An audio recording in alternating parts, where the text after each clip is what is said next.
Okay, bonjour tout le monde, bon après. Hello, everyone. Good afternoon. I hope everyone has spent a good week at home. A couple of new faces around the table here for us today on the Liberal side. Welcome to the Industry Committee. Colleagues, we are continuing our fascinating study on artificial intelligence. It's been, as I've remarked on a number of occasions, an incredibly insightful set of testimony to date, and looking forward to continuing that with the witnesses that we have here with us today. Just a reminder, or a verification rather, that all witnesses have had their audio connectivity and formalities tested by our House of Commons officials here. As we don't have any witnesses in the room, just a reminder for members that when your earpiece is not in use, to please ensure that it is placed on the sticker in front of you. So we've got 2 hours worth of testimony, colleagues, this afternoon. Joining us, all three online at the moment. We do have a couple of witnesses who were slated to be here in person but haven't yet arrived. So if they do arrive, we'll probably have to forego their introductory remarks but provide them with an opportunity to receive questions from members, unless they arrive while we're still within the introductory phase of the meeting. So from Next Generation Manufacturing, we have Jason Myers, the Chief Executive Officer. We had a nice conversation a couple of weeks ago. Nice to see you again, sir. Thanks for being here. From the Vector Institute, we have Alan Veerman, the Chief Operations and Finance Officer, alongside Jessica Blackman, the Director Chief Data Officer from the Vector Institute. Ms. Blackman and Mr. Veerman, I'm not sure who's going to speak on your behalf, but you'll have the floor for, you will, Mr. Veerman. Okay, so I'm going to give you the floor now for upwards of 5 minutes, and then we will go to you, Mr. Myers, at which point, after introductory remarks are made, questions will have, members rather, will have time to ask some questions. So, Mr. Veerman, the floor is yours for upwards of 5 minutes, sir. Man, there's a bad glare coming. Thank you, Chair, and good afternoon, honorable members. Thank you for this opportunity to contribute to the committee's study on AI and Canada's strategic industries. My name is Alan Veerman, and I'm the Chief Operations and Finance Officer here at the Vector Institute. I'm responsible for the day-to-day operations of the Institute. Appearing with me here today is Jessica Blackman, Director and Chief Data Officer. The Vector Institute is one of Canada's 3 national AI institutes, originally established in 2017 with support from the Government of Canada, the Government of Ontario, and leading private sector firms across a range of Canadian business. Vector is located in Toronto with more than 960 affiliated researchers at universities across Canada. Supporting an AI talent pipeline, Vector recognized AI master's programs produce over 1,000 graduates annually, over 90% of which stay and work right here in the province of Ontario.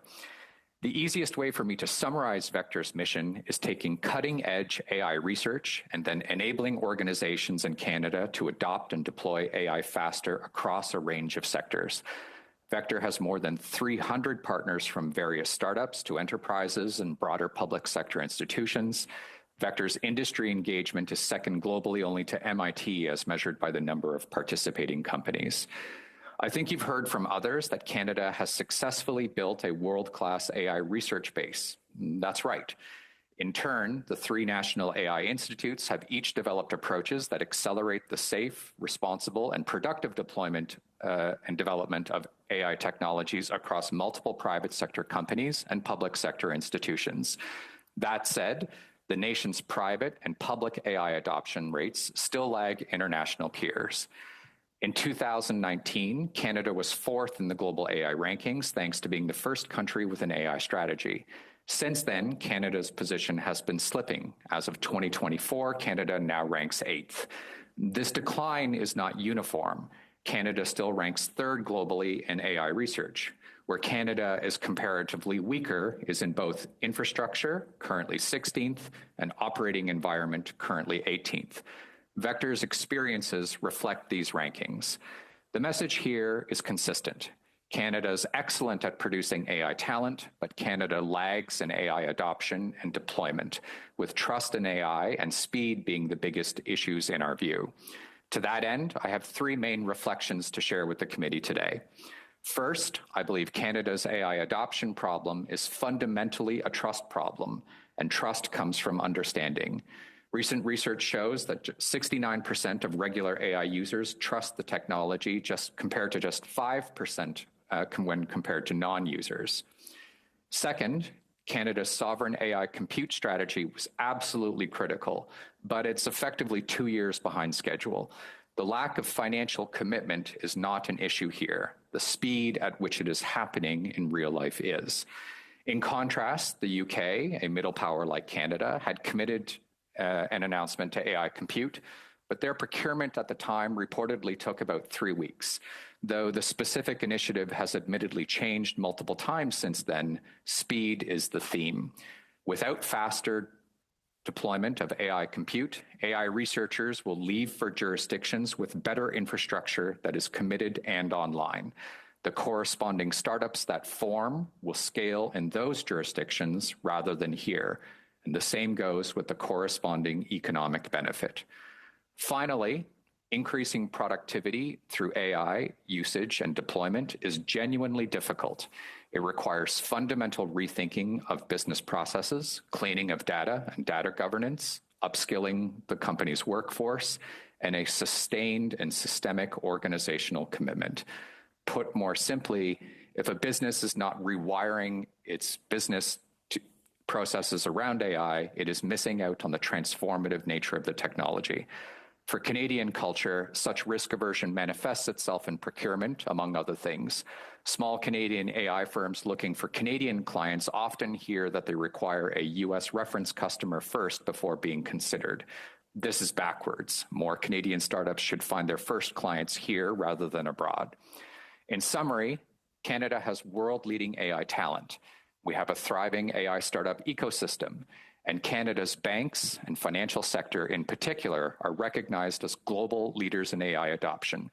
This is a great foundation, but we're concerned that without faster deployment of AI compute infrastructure, we risk watching this AI competitive edge diminish further, and Canada's global ranking will continue to slide. Thank you for your time, and we welcome your questions. Thank you very much, Mr. Bierman. Very concise and useful introduction. Thank you for that. Mr. Myers, turn the floor to you for upwards of 5 minutes for your introductory remarks. Merci, Monsieur le Président. Thank you, Chair and committee members. Thank you for giving me this opportunity to say a few words on AI in industry. Our NGEN is industry-led, not-for-profit organization that spearheads Canada's global innovation cluster for advanced manufacturing. And as such, we're deeply involved in projects that integrate AI in manufacturing processes and equipment. We're dedicated to building world-leading advanced manufacturing capabilities in Canada for the benefit of Canadians, and we do that by bridging the gap between research and technology on one hand and the needs of manufacturers on the other, the adoption, the customer. We do that by providing non-dilutive funding, project management, and IP commercialization support for collaborative ventures among researchers, technology providers, and manufacturers. The projects that we fund integrate technologies to develop, scale, and accelerate the adoption of new manufacturing processes in Canada while keeping the benefits of the IP in Canada. And that is exactly what's needed for the adoption of industrial AI. Our funding comes from both public and private sources. Since our inception in 2017, it has come primarily from Innovation, Science and Economic Development Canada. The focus we have on transformation, collaboration, and commercialization has really paid off. To date, we've invested in 281 projects with close to $1.2 billion in overall investments, 652 industry partners, 90% of which are SMEs. Every dollar of our funding has been matched by more than $1.70 by industry. And so far, our projects have leveraged $4.2 billion in follow-on investments. They've generated over $8.2 billion in revenue, created 57 new companies, 4,500 new jobs, over 1,600 new IP assets, and an estimated $1.2 billion in tax revenue that flows back to the federal government. Approximately $5.70 for every dollar we've invested in completed projects. We've invested in 153 projects that implement AI in manufacturing processes. These aren't projects that develop new large language models, but they're examples of industrial AI where partnerships are important in building the technology stacks required for AI adoption. Industrial AI differs from purely digital LLMs because it involves the integration of AI models with physical systems like sensors, vision systems, robotics, and equipment, or the use of equipment like smart robotics, vision, and automation systems in which AI is already embedded. It requires secure and segregated networks and edge computing solutions for real-time communications and control, as well as integration with operating software and systems architectures. Its skills requirements are different, requiring a deep understanding of industrial processes, as well as IT software and data analytics expertise. So too are the tolerances in which it must work to ensure reliable, safe, and compliant operations. I provide the committee with a table that contrasts industrial and digital AI in Annex A of the document that was provided to the committee. The adoption of industrial AI is complex, although it's not really all that expensive when compared to the capital expenditures in manufacturing. In fact, when consulting companies report the majority of industrial AI implementations fail, it's not because of the technology, but because adopters don't have the data quality, digital and technology infrastructures, skills, or often the business plan and management systems required for successful adoption and the productive use of AI.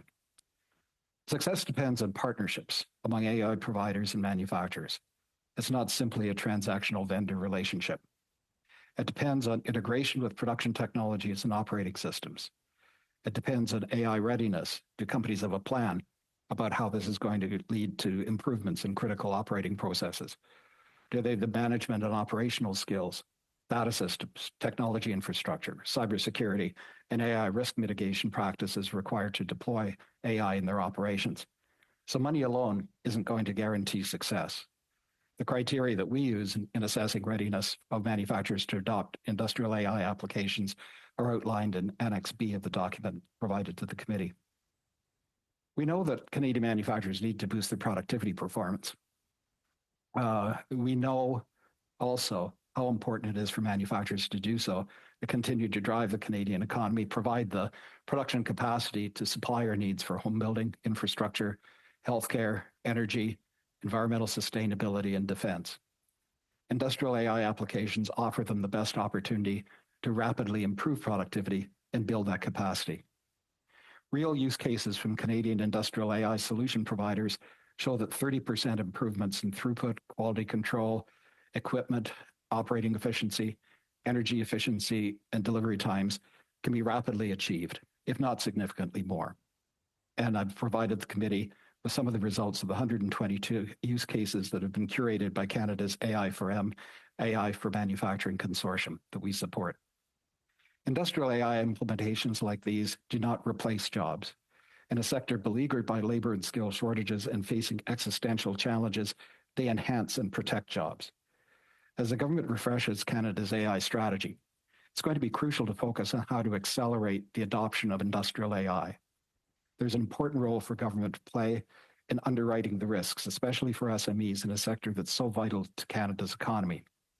And as we've shown, industry partnerships that integrate technologies, help manufacturers prepare for successful implementation, and develop the workforce skills required to use AI-enabled tools and technologies effectively will be instrumental in achieving the step change improvements in industrial and economic productivity upon which all Canadians will depend. Thank you. Thank you very much, Mr. Myers. Okay, colleagues, we're going to enter into our first round of questions. Madame Dancho, the floor is yours for 6 minutes.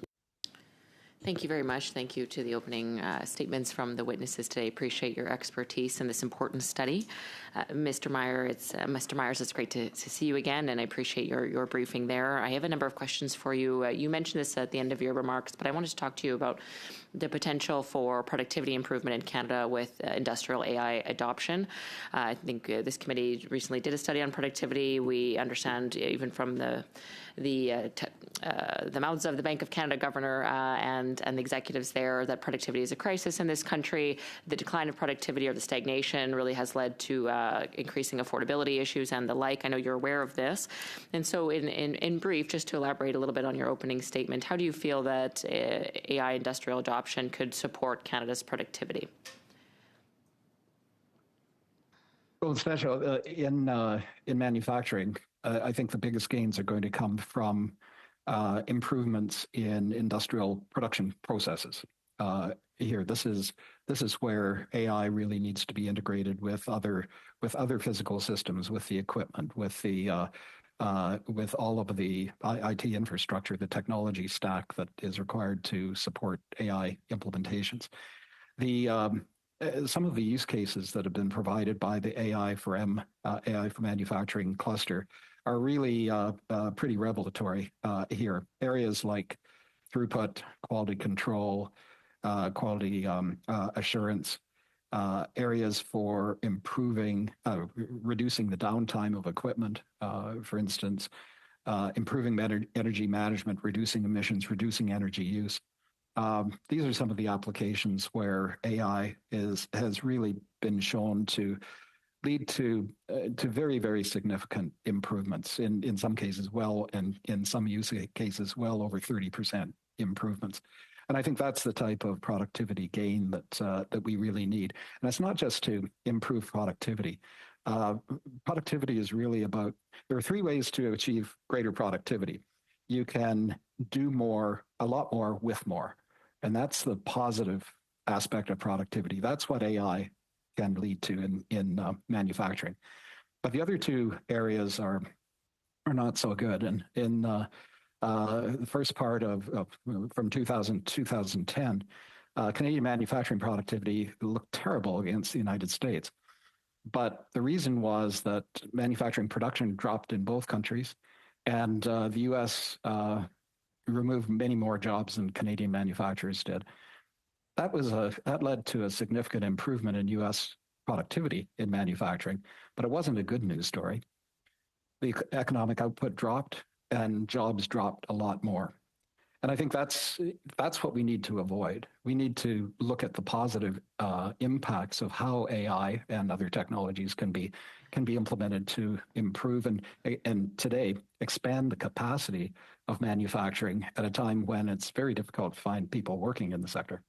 Right, and thank you. And I think with that productivity stagnation or issues that we're seeing, we've also seen a manufacturing sector sort of decline quite sharply in the last 3-4 years. We're seeing declines in the employment, the output, the shipments. And so your perspective is that further AI adoption would perhaps turn that around to be, we can have greater outputs. But I think the concern with a lot of people is that AI and robots are going to replace our jobs, or the jobs of those in manufacturing. But what I did find interesting is actually, and you may be aware of this, in recent StatsCan survey data showed that actually companies adopting robotics managed to somewhat paradoxically increase their workforce by roughly 20%. Do you have any experience with that? Can you comment? Should we be concerned that AI is going to take all of our manufacturing jobs? Well, no, I would say just the opposite. Si les fabricants n'adoptent pas l'IA, ça inclut évidemment l'adoption de robots intelligents. Si ces fabricants n'adoptent pas l'IA, ils ne seront pas concurrentiels. Si on examine les défis auxquels se heurtent les fabricants, particulièrement lorsqu'on parle d'obstacles commerciaux, je vais vous interrompre. Translation issue. Mr. Fonseca, Mr. Ellison, what's the issue? On our English channel, it's French. It's French, yes. Okay. We're receiving French on the Should be working now. English channel. Okay. I'm just going to give the translators a moment to see if they can correct that on their end, and we'll come right back. Madame Dancho, you'll have... yeah, we're good? Okay, excellent. So a minute 25 remaining, and Mr. Myers, I'll give you a couple extra seconds just to kind of... if I could, yeah. But I'm going to give the floor is to Madame Dancho, so she'll do what she wants for the time. I'm encouraged by that, and I was encouraged by the StatsCan data. But one thing that I am concerned about is what we're seeing. I'm sure you're familiar with them, the dark factories in China, where they're almost 100% automated, where there are no people working and making a lot of the cars and other things. And so that seems to fly in the face a little bit of the adoption that we've seen locally with the StatsCan data showing that there's an increase in employment. So I do have concerns, though, that what we're seeing in the factories in China, these dark factories with nobody working except for robots in the dark, could be happening here if we really lean into this. Is that not a concern based on some experience in another country? Should we not be worried about this? Are we overreacting? Well, I think even here there are some examples of factories that are working with lights out production here. But overall, for the business that's employing people and for all of the people who are being employed to maintain technology, to program technology, develop the new software for this technology. I think I think even in China, the overall rate of employment has increased. Today we have to, it's not just a question of competitiveness and productivity. We also have to look at how do we expand production at a time when we really don't have many skilled people coming into the manufacturing sector to take advantage of the new opportunities in procurement and infrastructure and defense, for example, here. So we really do need to look at how AI can be implemented, not only to expand production and expand production capacity, but to do so in a way that is going to lead to the development of new products, new product lines, and new processes that are going to deliver, make sure that Canadian manufacturers are in an internationally competitive position. Thank you very much. Okay, thank you, Madame Dancho. Ms. Suds, welcome to the Industry Committee. The floor is yours for 6 minutes. Thank you very much, Chair, and thank you to all of our witnesses for joining us today. I'm going to start with Mr. Myers. Pleasure to see you again. I was at the N3 Summit just a week or so back, which was a terrific day. At the summit, if memory serves me correct, you were sharing some great news for a bundle of, I believe it was 20 projects that were receiving funding through your organization, obviously with support from the federal government. I know for my riding of Canada, that included Info, incredible photonics company working here in Canada. Can you speak to us a little bit about the role that you play in supporting and growing companies in advanced manufacturing, linking to AI here and across the country? Yes, and thanks for your question, and thank you also for coming to N3. I think it was we had over 1,000 participants and 114 of our projects that were exhibiting what they've developed as a result of our support. We raised funds from both public and private sectors, primarily from through ISED, to invest in collaborative projects that are really transformative in terms of the advanced manufacturing processes that come out of these projects here. And the key here is to integrate technologies. Often technology companies have a fantastic technology, but it's not everything that is required in order to implement it successfully in manufacturing. So we take a look at how do we integrate technologies, how do we build the IP relationships around collaborative projects. And then, of course, how do we find the right manufacturing customers and the right type of solution for those manufacturers? So to date, we've invested in about 281 projects. I think that collaborative model is exceptionally important. There aren't very many other organizations that focus on the collaborative aspects of open innovation and technology, particularly in the manufacturing sector. And that's we not only provide the non-dilutive funding there on a reimbursement model, about 35-40% reimbursement, but we also help companies develop IP strategies. We help them diversify their markets, find new customers in Canada, but internationally as well. Amazing. And I love that you touched on the collaboration. It's one of the things that I have been struck by over this last year.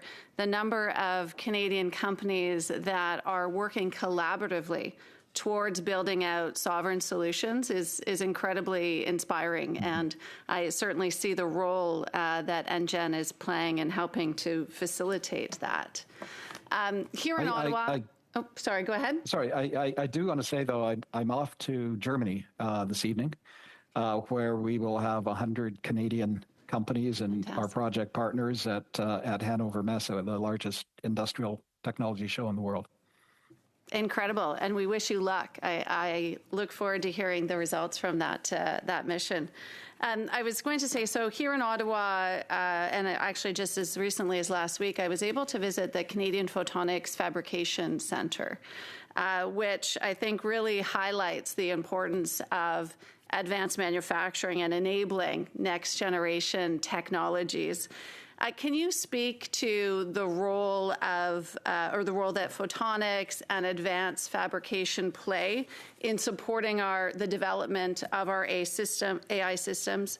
And I'm thinking particularly around sensors, around data transfer, these types of areas. Yes, well, photonics, lasers, the development of the electronics infrastructure behind AI applications. This is all part of what I was referring to as the technology stack here that's required for successful adoption of AI solutions in industry, not just in manufacturing, but it's important. I think when you look at first of all, the need for sensors, the need for real-time command and control information here that really requires edge solutions in a manufacturing application in order to ensure that the latency is not expanded here in a way that couldn't be used effectively in manufacturing processes. When you look at not only integrating the data that is coming from equipment, machinery, but also the software that is being used for materials handling, for enterprise resource processing in manufacturing. This really shows how important it is to focus on the integration of technology. And of course, today you've got robotics and vision systems, and many of these systems are already AI enabled. So again, that I think the important message I have is when we're looking at AI, don't think of AI simply as algorithms. You really need to focus on how is that integrated into the technology stack that can actually deliver improved productivity results at the end of the day. Undoubtedly, and I take your point around that the AI stack or the technology stack. And I guess maybe one last quick question, because the chair's giving me the nod, is do you see opportunities for Canadian companies to be furthering our ability to build out that Canadian stack or digital infrastructure for AI specifically? Yeah, absolutely.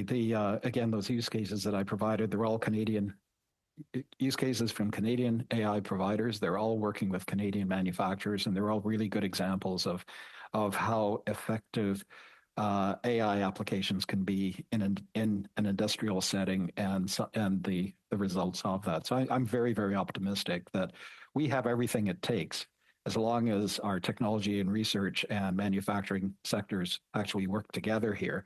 And that's where the real, frankly, what we've seen, the real challenge, but also the real opportunity comes. Thank you very much, Ms. Sudds. Monsieur Saint-Marie, à vous pour 6 minutes, monsieur. Merci, Monsieur le Président. Donc, merci beaucoup aux 3 témoins de votre présence. Thank you to our 3 witnesses. We've learned quite a bit from your presentations and the discussion. Before I ask my questions, I'd also like to say hello to our Liberal colleagues who have joined us today, exceptionally at the committee. And Chair, you're an exceptional chair. However, in the past, we had the president of the Finance Committee. He was also a good chair. So hello to friends and colleagues then. Mr. Myers and Mr. Veerman. First of all, Mr. Myers, thank you for your presentation. You just mentioned that you had announced 20 new projects a few weeks ago. However, on your website, it's not possible to apply for a new project. What is the explanation?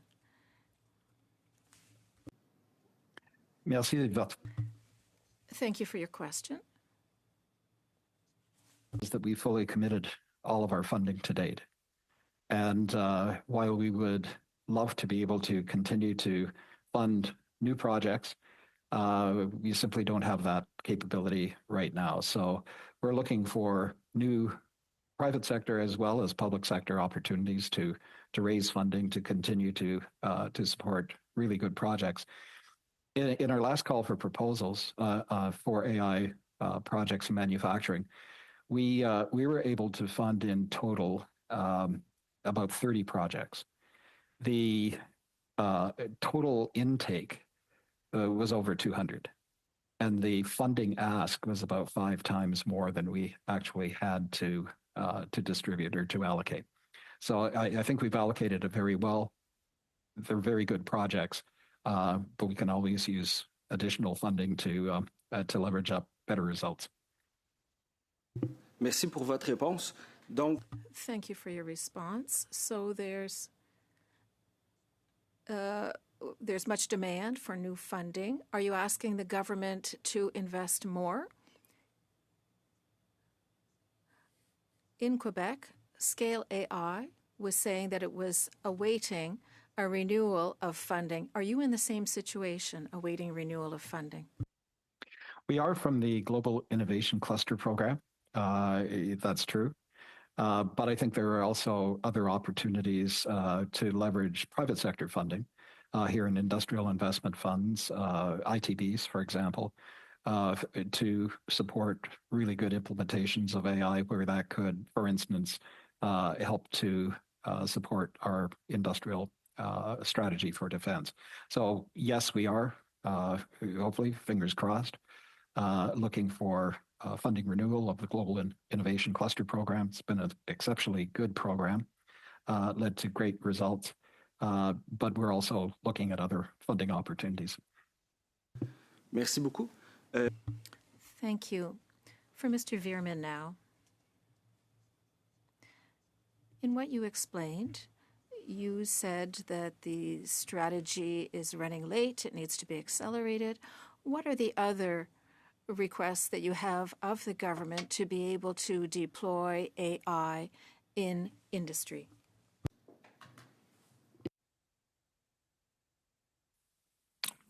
Thank you for the question. I think from the federal government, the advice that we've given around deployment of AI in industry is that our business partners are looking for clarity on rules.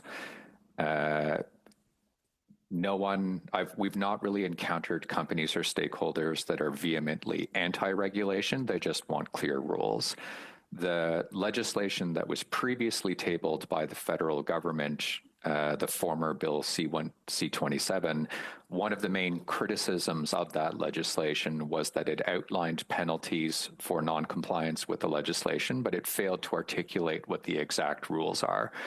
For our business partners, one of the things that they have articulated as being of importance to them for long-term planning, especially in capital-intensive industries like the manufacturers that Mr. Myers works with, is you will not be able to plan a 3 to 5 year capital outlay or long-term investment if you don't know what the rules are. I think the other major piece of advice that we've given to the government as they consider things in the legislative and regulatory space is, to the extent that the government does consider legislation and regulations, whatever options the government considers, they also need to consider interoperability of those standards across jurisdictions. It's an unfortunate truth that Canada, in and of itself as a jurisdiction, is not big enough to set a global standard. And so it's not to say that we shouldn't have standards, but they need to be compatible with international standards, such as those used by the OECD or the European Union or the US. Whatever the right answer is, we're not necessarily sure. We know, and we would suggest that the incorrect answer is for Canada to develop standards that are not compatible with any other jurisdiction. Bien, merci beaucoup. Merci, Monsieur le Président. Thank you. Thank you, Chair. Madame Borelli, the floor is yours for 5 minutes. Thank you, Chair. And thank you to all the witnesses for being here today. My question is for Mr. Myers. As AI is deployed into operations like factory floors, supply chains, and smart infrastructure, it's increasingly influencing or automating decisions that directly affect business outcomes. What safeguards are actually being used today to ensure those systems remain transparent, reliable, and accountable? I think the most important safeguards are the applications themselves that where manufacturers, in particular industrial companies, in their deployment of AI can't afford for this to go wrong. When you're looking at physical deployments or deployments of AI in physical equipment, physical systems, and there is a problem there that the model is not giving the results required, or that there's have been insufficient testing here, or there is a misinterpretation of the type of instructions that need to be carried forward to deploy this in actual physical operations. It's not just an issue of bias. It's an issue that this could kill someone. There are some very, very important health and safety risks that companies need to be able to safeguard. And of course, in industrial operations, you have to work within the tolerances of the physical processes that you're working in. So, I mean, what we find, and a part of our project selection process is to look at how manufacturers and their AI providers, their technology partners here, how they interpret the risks, how they identify the risks, how they intend to mitigate the risks. But those risks in a physical operation tend to be very different than simply the risks in a digital application of AI, and I think the controls around that are already pretty stringent in terms of the trying to avoid the negative outcomes that could be used, whether that's just simply downtime that companies can't afford, or a health and safety problem, as I mentioned. One of the other things that I think the committee might be interested in here too is when we look at the standards around AI application, the standards that are being used not only in Canada but internationally around data interoperability and cybersecurity. Often these are Canadian standards. They're in Canadian industrial standards. CSA is actively involved in looking at industrial AI applications, developing sets of standards around that. But the leading standard for data operability in international industry is actually built on Canadian software and Canadian standards, as is the leading application for cybersecurity in the automotive industry, for instance, built on QNX. So, I think industry itself is often leading in the application of these standards, the development of the standards, and for a very simple reason that it has to. I'm not seeing any standardization across industries, and we're relying on individual firms to define their own accountability frameworks. No, I think when we look at the accountability frameworks that the companies are using, there's a lot of work that has been done by the Americans at NIST, by OECD around accountability frameworks for industrial applications as well as other AI applications. And I think that is all part of the governance, AI governance processes and procedures that companies need to look at. They're certainly part of the risk assessment and that we undertake when we're looking at projects. We require project partners in AI applications to show that they have good management and governance processes in place here. Ms. Borelli, unfortunately, that's all the time that we have. Oh, too bad. Thank you. Thanks very much. Mr. Danko, the floor will be yours for 5 minutes. Thank you, Chair, and I really appreciate this discussion this afternoon. Mr. Verman brought up an interesting point in his opening comments. He said that AI adoption in Canada isn't necessarily an adoption problem, it's mainly a trust problem. So I wanted to dig into that a little bit more, speaking as a perspective as a professional structural engineer, and working in complex design when, we've been using computer-aided design for years now, but the professional engineer is always responsible at the end of the day for that design. And when you introduce AI into that process, it becomes a little bit more complex because you're dealing with a black box that you don't necessarily know how it's giving you the answers. When I'm using, a calculator as part of my design, I know 100% certainty that I'm going to get the right math from the calculator, but I don't know that necessarily from AI software. So my question is, starting with Mr. Veerman, when we're talking about the risks and regulation of AI in terms of, adoption and trust, is there a necessity to have regulated accuracy in the products that are being provided to industry? Yeah. So we'll look to our industry partners and their practices. So the Vector Institute deals a lot with health sector institutions, which are regulated. We deal with financial services, which are regulated.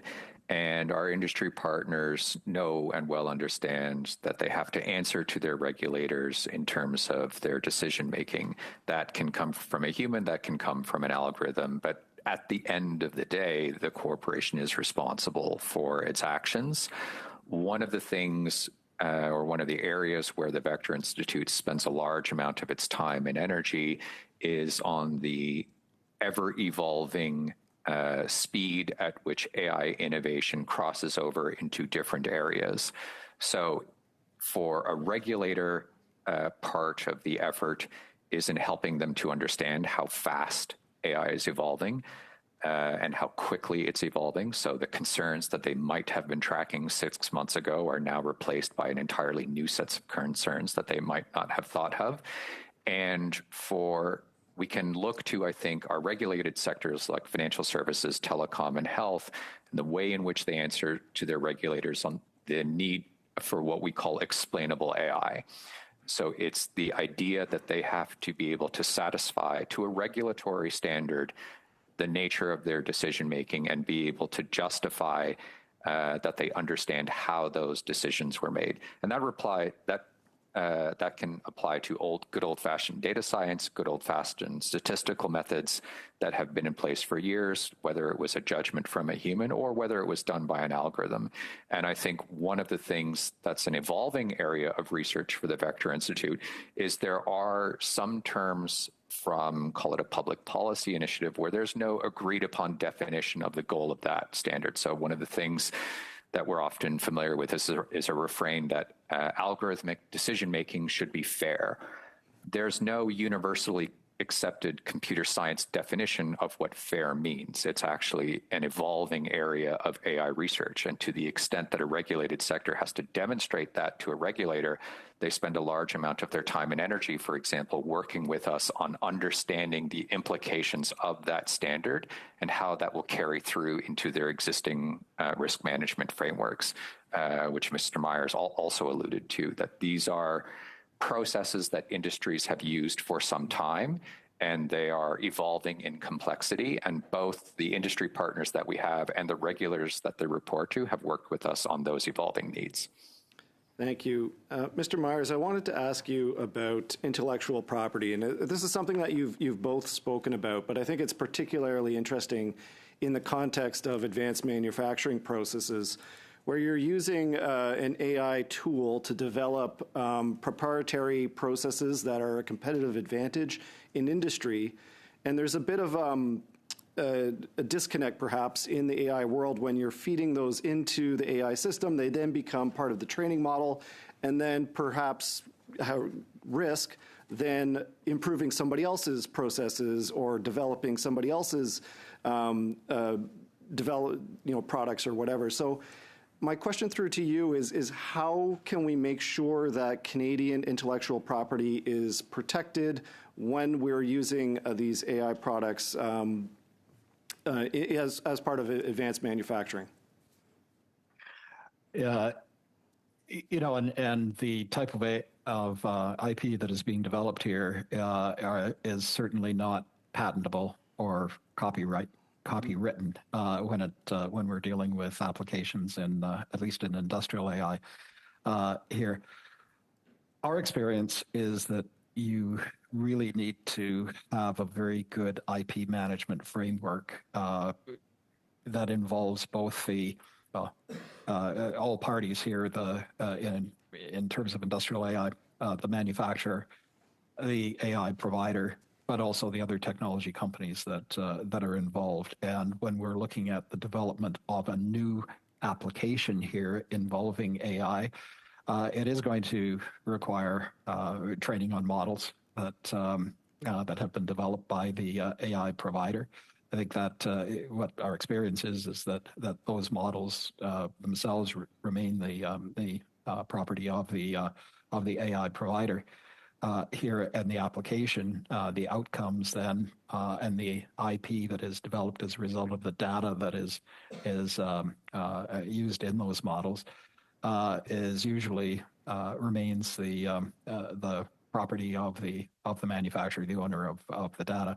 But that really needs to be worked out, and there are all sorts of different. Sorry to cut you off. We're fairly well, not fairly. We're significantly over time, so I'm gonna have to cut you off, unfortunately. But there might be an opportunity for somebody else to pick up on that. Thanks for the response. Thank you, Mr. Danko. Monsieur Saint-Marie, 2 minutes 30 seconds. Mr. Saint-Marie, you have 2 minutes 30 seconds. Thank you. If I simplify what you said, Mr. Veerman and Mr. Myers, you've explained to us that adopting AI technology in a business could increase productivity, but that the process is a fairly complex one.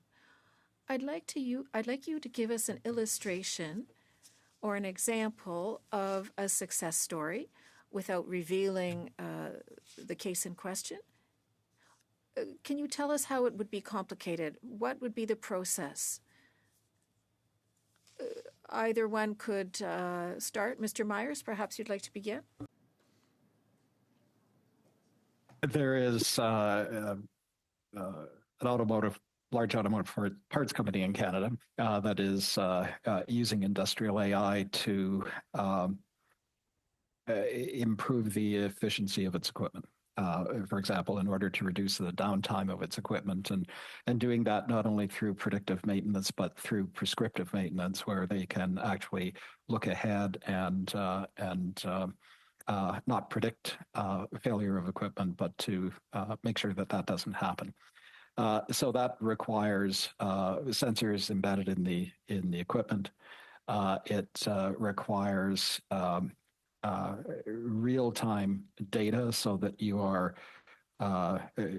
in some applications of AI where you're actually controlling the equipment, but where you're reading the equipment in real time and avoiding any latency problems. You're dealing with the need for some form of segregated network here to protect but also to ensure the integrity of the data and the fast transmission of that data. And if the equipment, in this case, including their use of robotics that themselves are run through AI embedded in those robotics, then that all has to be integrated as well. So that's the type of, in this case, the technology stack that they're working with, and the AI model help them reduce the downtime of the equipment pretty significantly. Merci beaucoup, c'est très éclairant. Thank you, that's enlightening. I'd like to have heard an example from Mr. Veerman, but I believe that time is up for me. Thank you to the three of you. Monsieur Saint-Marie. Mr. Guglielmin, the floor is yours for 5 minutes. Thank you, Chair, and thank you to the witnesses for being here today. Mr. Myers, earlier you were talking about the potential productivity gains. I just heard you outline a few moments ago predictive and preventative maintenance, and I heard you talk about quality control and enhancements there. Just out of curiosity, like over the decades, we've seen Canadian manufacturing just sort of flee from Canada to other jurisdictions, especially low-cost jurisdictions. Do you see AI tools as a use case for reshoring manufacturing in Canada? I do. For a number of years, manufacturers have focused primarily on cost reduction, and there are great opportunities to use AI to become more efficient in manufacturing. But the real opportunity is how do you create additional value? How do you grow your business?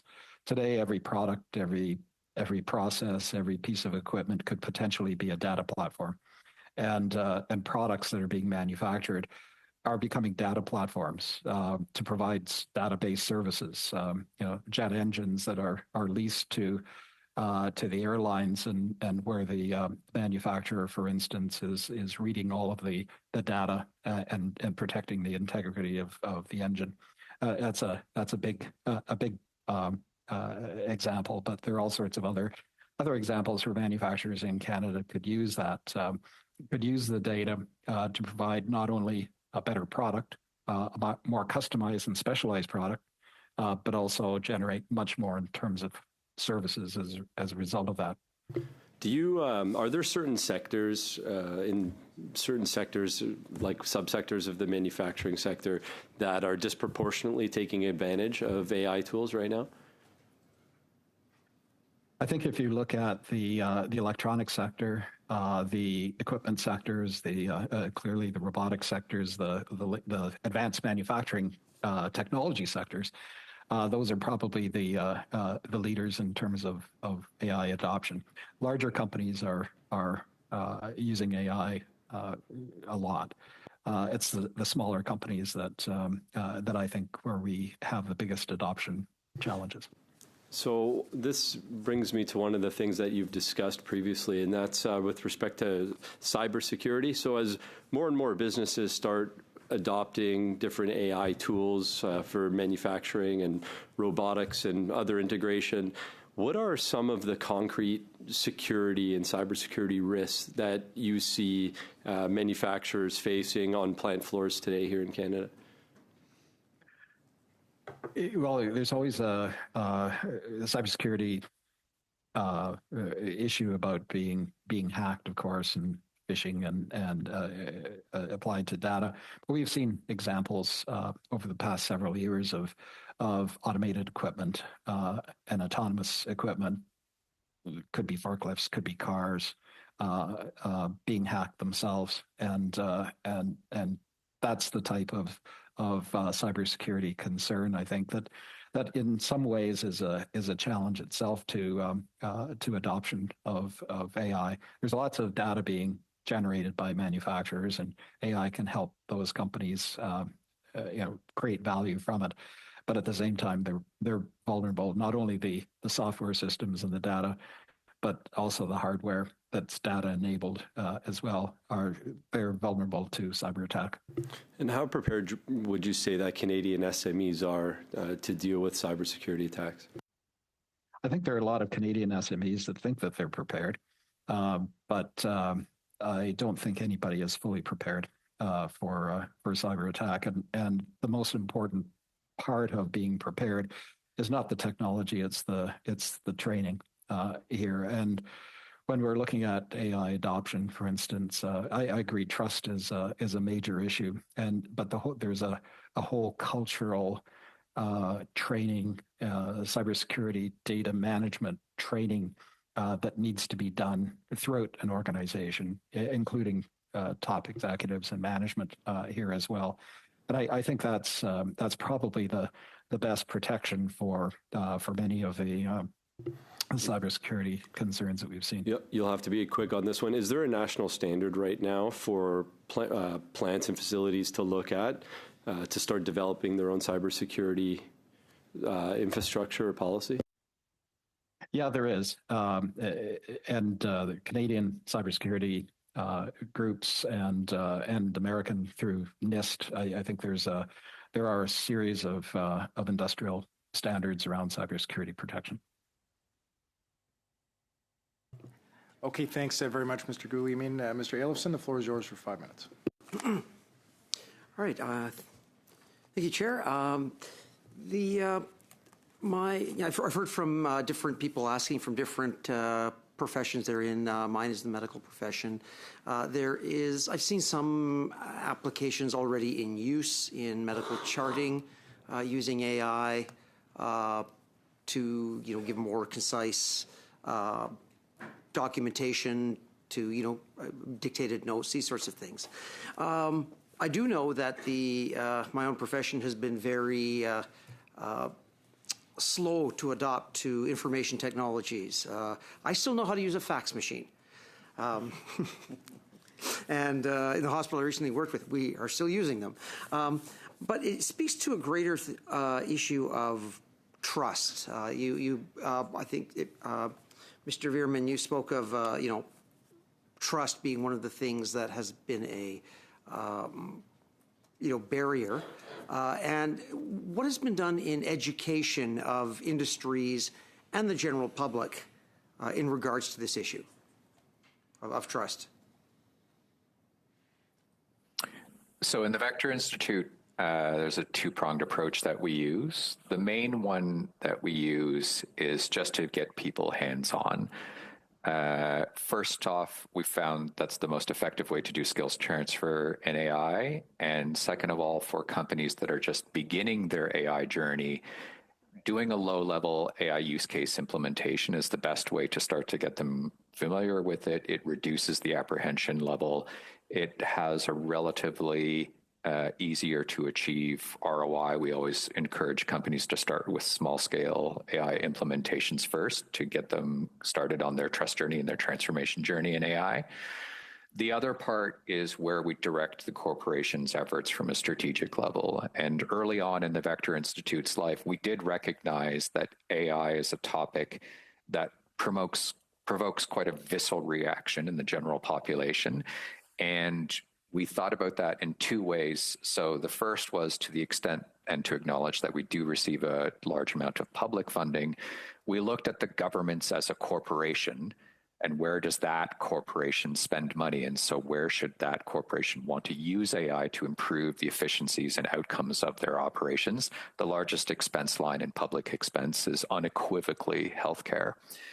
The extension of that thought is that to the extent that AI as a topic is a topic that can provoke fear in the general population, if we advance health AI projects, then explaining to the general public that we have used AI to improve health outcomes, to reduce mortality, to reduce waiting times, to reduce comorbidities, and increase detection of disease so we can do early intervention, that would be one of the best ways to encourage greater levels of trust in AI adoption.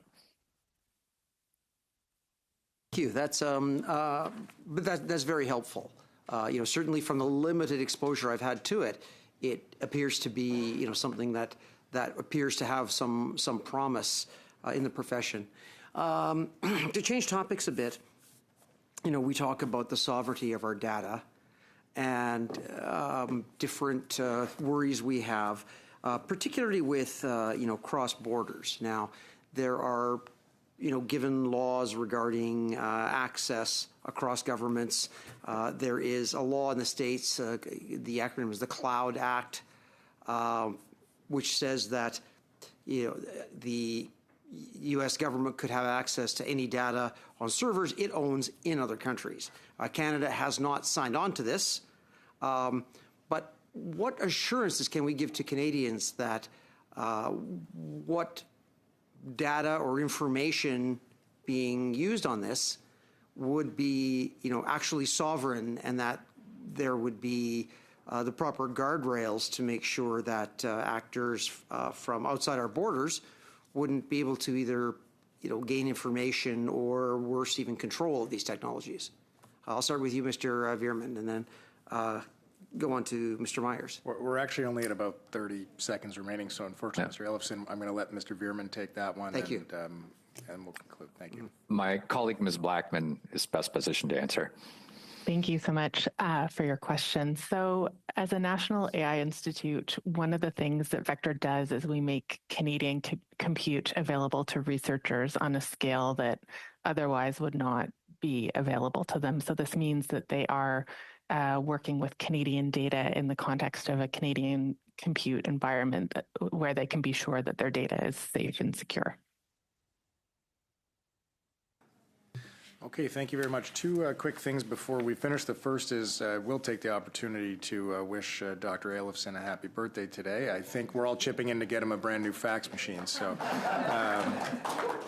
that's order of business number one. I have a very quick question I'm going to use as my prerogative as chair briefly. Mr. Myers, in your introductory remarks towards the end, you spoke about underwriting risks. You said the government needs to underwrite risks. Can you just very quickly clarify, please, what you mean by that? I think the most important thing is to help to facilitate the collaborations that need to take place, and usually if there is funding that is required to support some form of technology implementation, it's the risk is largely in the collaborative aspects of that funding. If the government is focusing on accelerating the adoption of industrial AI, then I think there is a role for it to play in providing funding for, and particularly, as I said, for these collaborative projects to integrate technologies that would lead to successful outcomes there to boost the productivity on, particularly on the part of SMEs. Okay, appreciate the clarity. Thanks very much.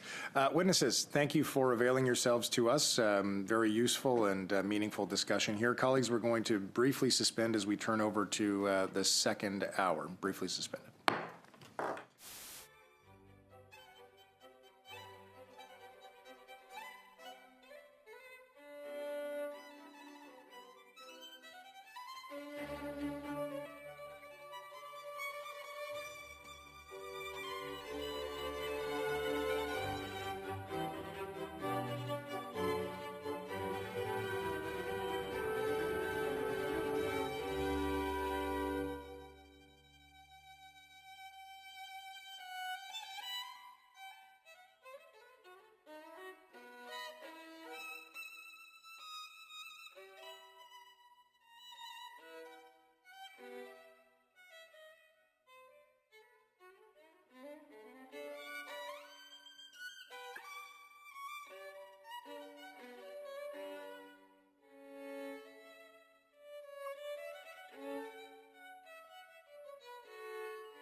the second hour here of our study. We're going to welcome a couple of new witnesses. We've got 3 here in the room with us, and I believe 1 online. So joining us from Bell Canada, we have Mark Graham, the Senior Vice President, Legal and Regulatory. Michel Richer, the President, Bell AI Fabric Operations and Quantum, who will be giving the opening remarks, I understand, as well as, sorry, that's from Bell. From Cohere, we have Joël Pinault, the Chief AI Officer, who is joining by video conference. And from TELUS, we have Chris Madden, the Vice President, Digital Product and Head of the AI Factory. So we are going to get going. Witnesses, just a reminder to you, if your earpiece is not in use but plugged in, please just make sure that it is on the sticker in front of you. If it's on your ear, of course, you've got nothing to worry about. With that, I'm going to allow our colleagues from Bell to begin, and I will pass the floor over to Mr. Richer. Mesdames et messieurs les membres du comité. Thank you, Chair. Thank you, committee members. Canada is at an inflection point. Artificial intelligence is moving rapidly from research into the core of our economy, reshaping how we build, produce, serve customers, and compete globally. The question before this committee is not whether AI will transform Canada's strategic industries, but whether Canada will shape that transformation or allow it to be shaped elsewhere. Bell believes Canada has a real opportunity to lead, not only in AI research, but in deploying AI at scale to strengthen productivity, competitiveness, and economic sovereignty. Achieving that depends on trusted infrastructure, practical adoption, and clear authority over the systems Canadians rely on. For Bell, AI sovereignty is operational. It depends on who controls the compute, where data is stored, how it moves across networks, and who has the authority to operate or shut down critical systems. Bell's networks already form part of Canada's digital backbone, supporting businesses, governments, and public safety nationwide. Building on that foundation, we are investing in Bell AI Fabric, Canada's largest AI compute project. Bell AI Fabric brings together sovereign compute capacity, Canadian data centers, national fiber connectivity, and telco-grade cybersecurity. Bell is deploying capacity across several provinces with multiple facilities already in operation and additional sites under development. This national footprint avoids single-point dependencies and allows AI capacity to scale with Canada's needs. Demonstrating a long-term commitment to building critical AI capacity in Canada. Beyond technology, this infrastructure delivers real economic benefits. AI data centers drive construction activity and long-term skilled jobs. They create opportunities for local suppliers, workforce development, and partnerships with Indigenous communities, universities, and research institutions, helping anchor high-value economic activity in communities across Canada.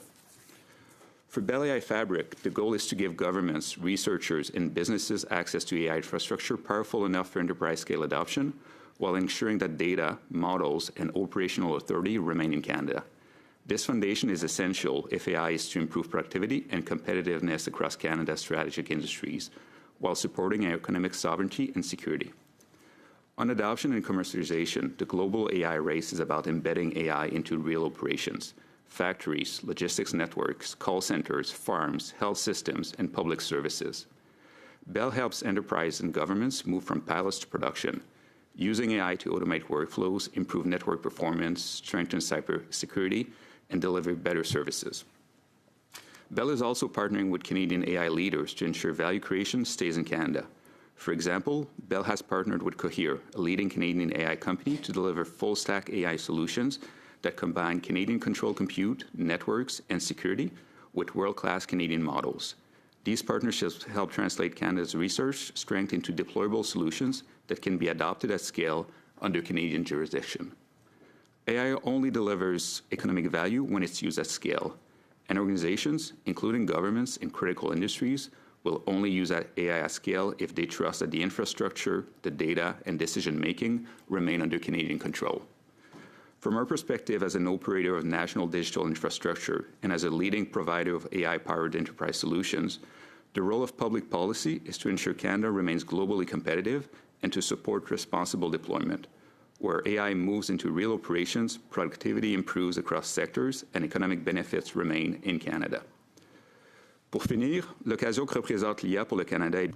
In closing, Canada's AI opportunity is real, but it is time-bound. If Canada wants to lead in the AI economy, we must move now to build and deploy the infrastructure that allows innovation to scale safely, competitively, and under Canadian control.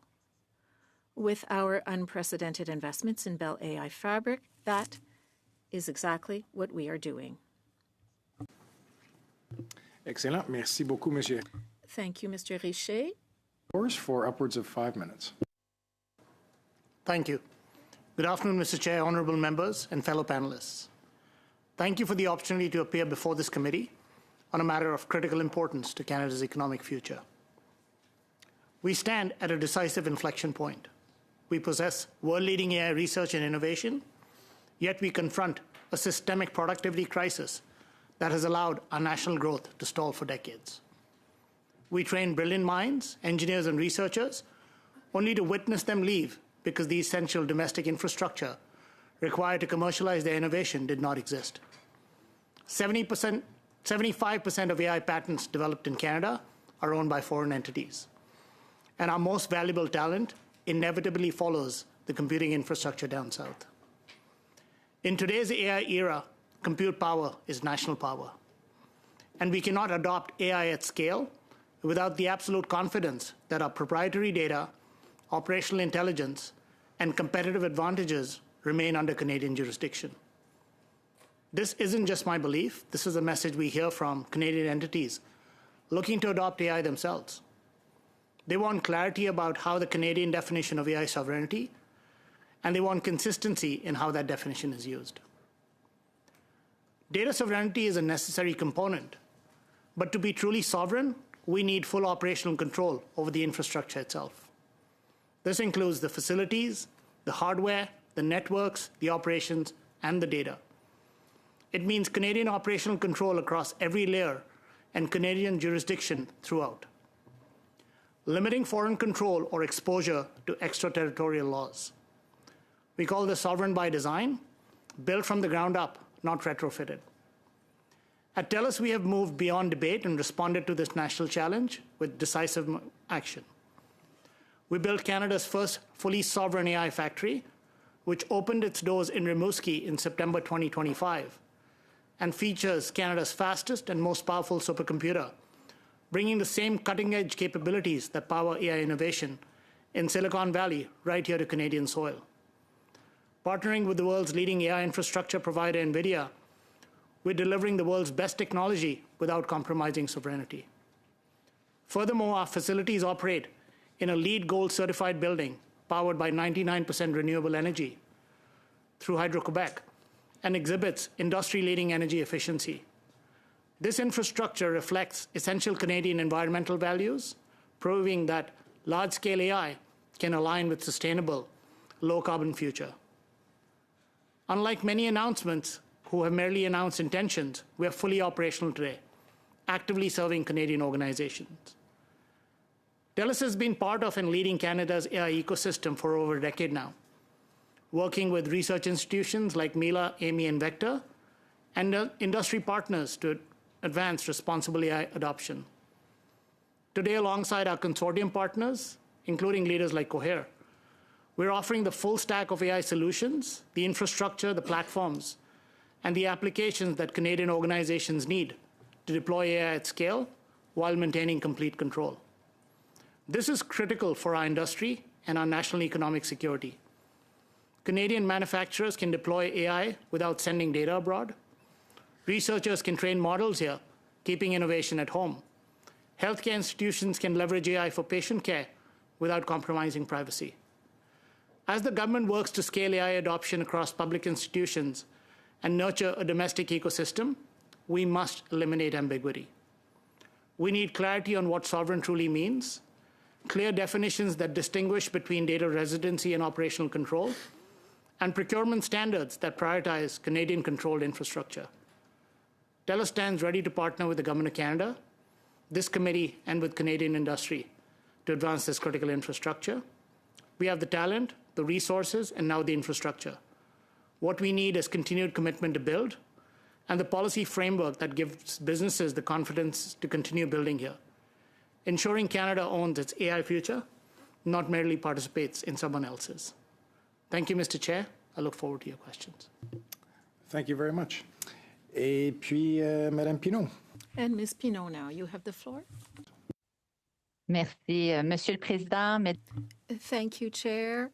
Thank you, members of the committee. Thank you for inviting me today. I'm Joëlle Pinault. I'm head of AI at Cohere, where I direct the product strategy, as well as research work at our labs.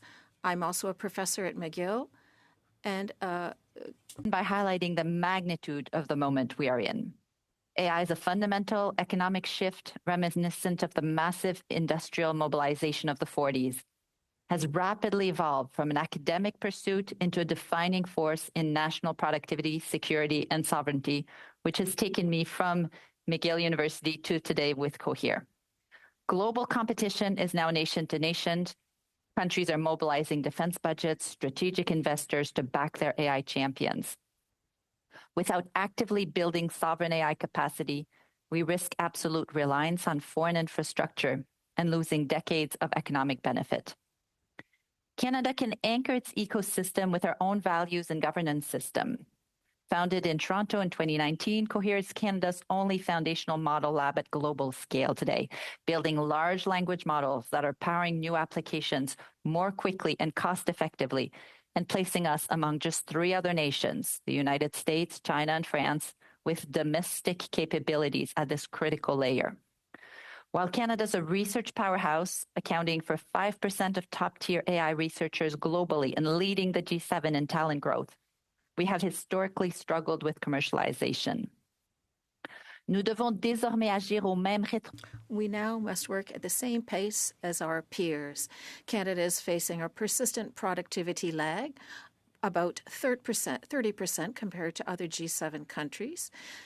To close this gap would mean improving salaries, increasing productivity nationally. AI is a real way to move the dial. It would allow not only real productivity gains, but ensure that Canadian businesses receive a fair share generated of the benefits generated by growth. Culminates in one vital requirement: digital sovereignty, a central focus of this committee. We view sovereignty as technical guarantees ensuring control, auditability, and secure operations. As a trusted sovereign AI partner, our key differentiator is unparalleled deployment, flexibility, and security. By deploying our models entirely on-premise, customers retain absolute control over their infrastructure and proprietary data without any risk of it even being accessed by Cohere. Take our partnership with Bell, concrete example. Cohere's platform is actively running on Bell's AI fabric to enable secure enterprise-grade AI with complete data control. We're proving that Canadian organizations can adopt AI securely, keeping critical infrastructure within our borders. Notre collaboration avec Bell démontre qu'il est possible dès... Our collaboration with Bell shows that AI can be implemented nationally in a safe way.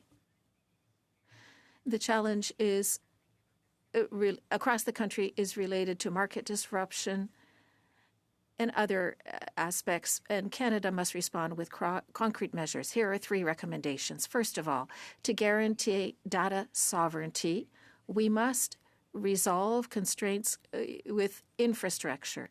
We support a national infrastructure strategy, data infrastructure, that is. This would be essential to ensure data sovereignty.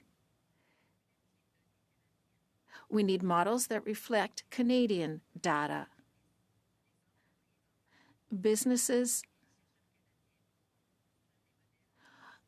would thus be able to build world-class models that reflect our language and values rather than relying on foreign infrastructure. Adopt a risk-based, sector-specific approach to regulation. Without a thoughtful regulatory framework, Canada risks falling behind. We urge the government to take a measured and globally consistent approach when focusing on broad policy, while relying on existing sector-specific regulations to manage deployment. Third, the government must lead by example. The The best way to protect workers is not to resist adoption, but to steer it. Ottawa must become the first and best customer of Canadian AI, setting aggressive public sector adoption goals and launching national upskilling programs will transition our workforce effectively, boost productivity, and provide domestic firms with the reference customers needed to compete globally. Cohere est prête à assumer le rôle de partenaire canadien en intelligence artificielle. Cohere is a partner in reaching Canadian data sovereignty, and I welcome your questions. Madame Pinault. Madame Dancho, the floor is yours for 6 minutes. Thank you, Mr. Chair, and thank you for the opening testimony from our witnesses today. It's great to see Canadian companies doing extraordinary work to secure data sovereignty and our AI sovereign capacity. So thank you for your opening remarks. I had a few questions to start off with for Cohere. Madame Pinault, it's a pleasure to have you here. And as I mentioned, I think Canadians are increasingly concerned about our sovereign capacity in critical industries, AI being an emerging and increasingly critical industry, as you well know. They want us to be self-reliant. It seems that your company has been billed as sort of the sovereign AI company for Canada to build that future, and also for government to be a key customer of yours. So in brief, can you highlight for the committee what makes Cohere unique vis-a-vis the others here today and other actors in Canada in supporting Canada's sovereign AI capacity, and why is that specifically important? Thank you so much for your question. Quite frankly, to have sovereignty, you really need to think about the full stack, from the data to the models to the infrastructure and to the regulation. Where Cohere is unique is really at the model layer. The ability to build world-class models today, foundation models that are able to incorporate large amounts of information and use that to drive productivity. This is where Cohere shines. Today, we're one of very few global companies who are able to do that. Where we are very complementary to other companies appearing today is in terms of partnering with them, for example, for the infrastructure layer. Cohere doesn't necessarily have expertise building our own infrastructure. We partner with companies such as Bell to do that. But the model layer is one that's particularly difficult from a technical point of view. Canada has invented the original technology for doing that, deep learning, large language models, and we must preserve the capacity to commercialize it. Thank you very much. I appreciate that, and I'm glad that you brought up infrastructure. I wanted to ask you about your work with CoreWeave, of course, an American-owned company, and of course, Cohere received nearly $250 million of taxpayer funding to expand, I believe, your AI compute capacity. But my understanding is that those taxpayer dollars were then invested in CoreWeave, the American company who builds and operates the data center in Canada. But do you have any? I'm struggling to square the circle there. Do we not have the capacity to build? Do we not have a Canadian company that could have done that? And doesn't that impact the sovereign capacity argument to which you were given that money? Yeah, I mean, it's a really important question. At the time that we built our cluster, we did a thorough analysis of who had the capabilities to build that. And you have to remember, this is a cluster that is used for research and development of said models. This isn't a cluster that's used to distribute that technology towards enterprises. To build that technology at the time where we did it, there were very few players, none of them Canadian-owned companies, who had the ability to do that. In the future, we are always looking for Canadian partners to be able to build those R&D clusters, and we'll continue to do so. But at the analysis we had at the time, that we had no other option. We were glad that we were able to build a cluster in Canada, developing that capacity locally.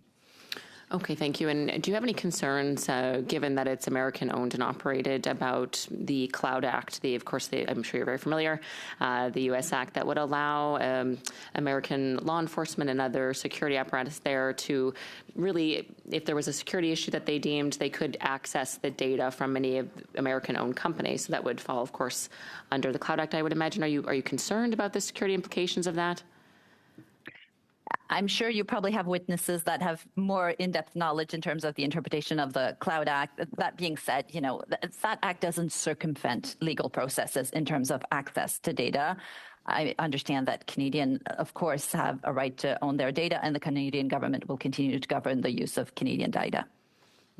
I don't believe that again, I appreciate that there may be others with better expertise on the Cloud Act, but I think that specific, which you'd mentioned that we have jurisdiction over it, there are some questions of whether that's the case when they're American-owned companies, and I think that that's why a lot of Canadians support investment in sovereign AI capacity and data centers and the like, but it's certainly something that this committee should look more into. With my remaining time, I did want to just get one more question in. There was, of course, talks in the Globe and Mail recently about a potential merger between Cohere and a German-owned company. And of course, as I mentioned, Cohere received about $250 million, just under, to build our sovereign capacity. So we have some concerns. There was not a lot of details in the article, and I'm sure you can't comment on specifics, but could you commit for this committee today that Cohere will remain Canadian-owned and headquartered in Canada? Yeah, as you suspect, I'm not going to dive into speculation. What I can certainly assure you is Cohere was built in Canada. The founders are Canadian. We have growing teams in Canada. We just opened a team in Montreal, an office that I'm growing myself. And so I am fully confident that Canada will continue to be the home for a lot of the work that Cohere is doing. Oh, okay, but you can't commit that you'll remain Canadian-owned and Canadian headquartered, but that you would have a presence here regardless of any merger. It's not my role to comment on this. All right, thank you very much. I think with my, I only have 20 seconds left, Mr. Chair, so I'll just give it back to you. Thank you. We'll roll that in. Thank you, Madame Dancho. Mr. Mah, the floor is yours for 6 minutes. Thank you, Chair, and thank you for all the witnesses being here. My questions are for Cohere, Ms. Perneault. In your submission to the AI task force, you emphasize that sovereignty is safety, including access to domestic compute, data, and models. To what extent does reliance on foreign AI infrastructure increase Canada's exposure to both economic and security risks? I think there's a few levels at which that applies, and that's why our strategy has been to build this capacity within Canada with Canadian partners. First and foremost, we've seen this year how much, having the ability to control our own destiny and have the ability to really possess all of the stack is really important. And so for me, in many ways, the hardest of these capacity is the building of the model itself, having the capacity to do that, given there's so very few players around the world, remains very important. The other point on which I'll insist is in the type of deployment that we do, and I mentioned these on-premise deployment, it means the model is deployed locally, whether it's with a government agency, whether it's with a commercial partner. That means that the company is running that model locally on premise. Their own data stays locally. It doesn't have to travel to the cloud. As you can imagine, there are many, many partners who are very interested in this type of setup and capability. And you argue that safety should not be seen as competing with economic progress, but rather as a source of competitive advantage. What does a regulatory framework look like that both builds trust and accelerates innovation? Yeah, I'm glad you're picking up on this point. Often safety is seen as in tension with innovation. And I think we really have to move to a point where we can build models in a way that safety is built into the model itself and security is built into the system and how it's deployed. And so by having that approach, we have the ability to innovate, but actually bring value. I think we're about to move into a world where security concerns are a real liability for many companies. There's many things that can be done in terms of the model. One of the things is building safety guardrails right into it. But another one is how the models are deployed. And so with deployments on premise, what we call essentially air-gapped, they're essentially like a full layer protecting the data, but also how the model is used. That prevents any intruder from seeing that. And so in that sense, from a technical governance point of view, there are solutions where we can provide some very strong guarantees from a privacy, safety, and security standpoint. Great, thank you. And you also cautioned against broad and vague regulatory approaches and instead recommend sector-specific risk-based frameworks. How important is it that Canada avoids a one-size-fits-all AI regulation in order to remain competitive?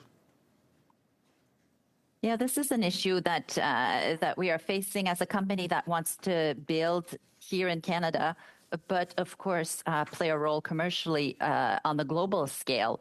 The ability to have interoperable standards and regulation makes it a lot easier to ensure that we are compliant with regulation. The challenge often isn't that we are afoul of regulation, it's the burden of proving that level of compliance. So as much as we can, in fact, be compatible with international standards, I think it's very much preferable.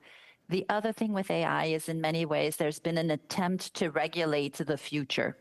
And we know from many other domains that in terms of speculation, you can imagine all sorts of things.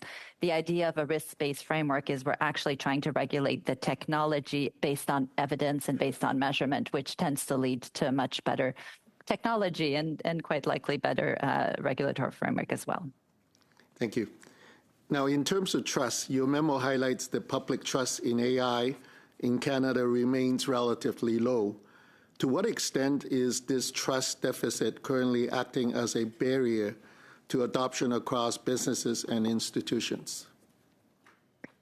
It continues to be a challenge. I think the numbers we cited are coming out of the Stanford HAI report. A new report just landed today. I'm eager to go and see the numbers to see if we're progressing.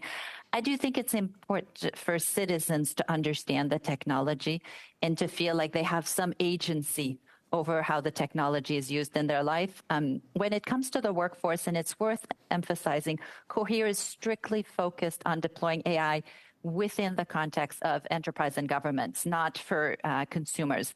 When it comes to that context, I think the strategy to build trust is twofold.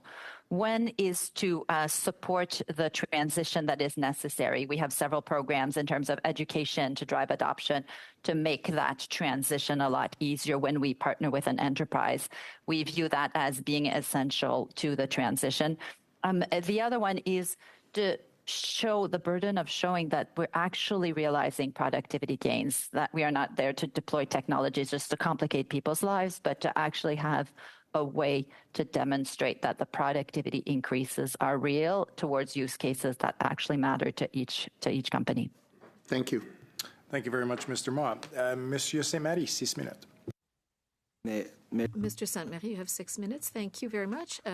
Hello to all witnesses. Thank you for being here. I'd like to ask a question, a broad question to Mr. Richer, and then I'll ask Mr. Maiden and Ms. Pinault to also give answers. Every single one of you talked about the importance of Canadian control over infrastructures and other. A basic question, why is this so important? What are the genuine risks if American firms control all these things? Second of all, there was the question of the importance of economies of scale, if I understood correctly. Is Canada a big enough market to truly benefit from economies of scale? And is there room for a competitive sector, or are we working with a monopoly, a natural monopoly? Mr. Richer, then Mr. Maiden, and then Ms. Pinault. Since you asked the question in French, I'll answer in French. The first question with regard to data sovereignty and digital sovereignty. Digital sovereignty allows two major paradigms to be in place. First of all, that no one outside the country from another jurisdiction can access our data and consult our information. Second paradigm, just as important and more recent in the discussion, is that no one outside of our jurisdiction could prevent our systems from working. So no access to our data and no switching off the systems in Canada. Those are the two paradigms that Canadian operators need to ensure are put in place. That requires 4 operational pillars. First of all, the data must be stocked here. Second of all, we need control of the environment, that is the networks. They need to be on Canadian points at all times. Third of all, who controls computing? Who controls the models or scripts that are being used? And finally, who controls governance and infrastructure control? As for your second question, regarding the size of the sector and potential for economies of scale, Canada, with an expanding AI sector, has room for an entire ecosystem.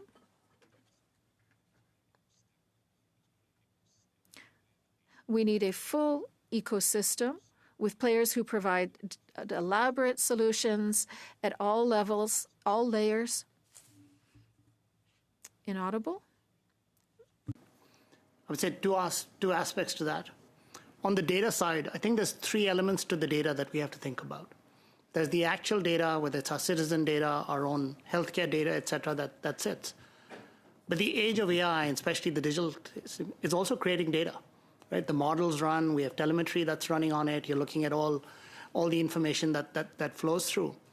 And having control of that information is, I think, a very, very critical, important aspect. You know, you think of sovereignty. Signal 49, which is the Conference Board of Canada, just came out with a new metaphor. The metaphor that has previously been used is data is the new oil. In the age of AI, the term that they use is data is the new soil. It is a place where you actually cultivate and you grow, and it reaps benefits that pays out over time. So unlike oil, which is typically taken out and exported, data is something that we should continue to use. The second element of that is the operational control. And my colleague just talked about some elements. There's a few more that I would add on to that. It's not about who can actually stop access to some of that information, but if you think of dependency on especially on foreign entities, in some cases they may not allow you to upgrade your software, for example. Like there's ways that are extraterritorial, and in today's geopolitical environment, it's absolutely important that you actually control that infrastructure end to end. So if you think about TELUS, we own everything from the fiber networks to the data centers to where the models are deployed on our premises, and then the actual information, whether it's in transit or at rest, flows through our networks. And I think that becomes an aspect of critical importance. To answer your second question around commercial viability, I think Canada's at the cusp of another revolution, right? You think of where we are, the window's small, but there is a global compute shortage.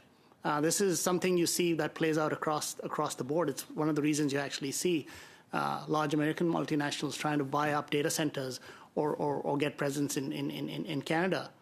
So when you think of that global compute shortage, you think of the natural advantages we have, whether it's the land, whether it's renewable power, whether it's the talent, the research, the startup ecosystem. We have the ability to actually own the end-to-end AI ecosystem and make this a strong competitive advantage for us collectively versus being at the base infrastructure level. That would be my response. Je vous remercie beaucoup. Thank you. I have about 10 more seconds. So, Ms. Pinault, I'll come back to you in 10 minutes to hear your response. I'll have 2 minutes, 30 seconds for you. Merci, Monsieur Saint-Marie. Thank you, Mr. Saint-Marie. For 5 minutes. Thank you, Chair, and thanks again to the witnesses for being here for this critical study. You've all touched on some pretty key components already. I want to spend my time looking at the security dimension of what we're building here, because I think it's widely received by both the public and policymakers that we need control of our own data and we need our own infrastructure. And there's something that happened recently that sort of highlights the risks that are facing us, because there's a difference between AI as tools, as we know, and AI agents that can act autonomously. Now, last week, Anthropic announced that one of its AI model had autonomously exploited software vulnerabilities across almost every single major operating system in browser, including bugs that were buried in code for decades at this point. Now, that same model in safety testing, it broke out of a sandboxed environment, accessed the internet, and emailed the researcher running the project. Now, all three of your organizations are operating AI in sensitive Canadian ecosystems. So, Mr. Richer, I'll start with you. When you hear something like this, how does this make you think about the security of the sort of the infrastructure that you're building? Sure. Maybe I'll jump in. I think, there are going to be issues like this, security issues, where we're going to have to land as a country on what the right controls we want in place in Canadian deployments are. And, we're not as our company, in the model and application space. Primarily, we partner with Canadian organizations to do that, but I think it emphasizes the importance of building out those capabilities in Canada, right from the infrastructure layer up through the stack, including the security layer. We are in the security space. We spend a lot of time both educating our clients on the security risks and supporting them in developing security solutions to address those risks as they deploy AI, so we can continue to facilitate adoption.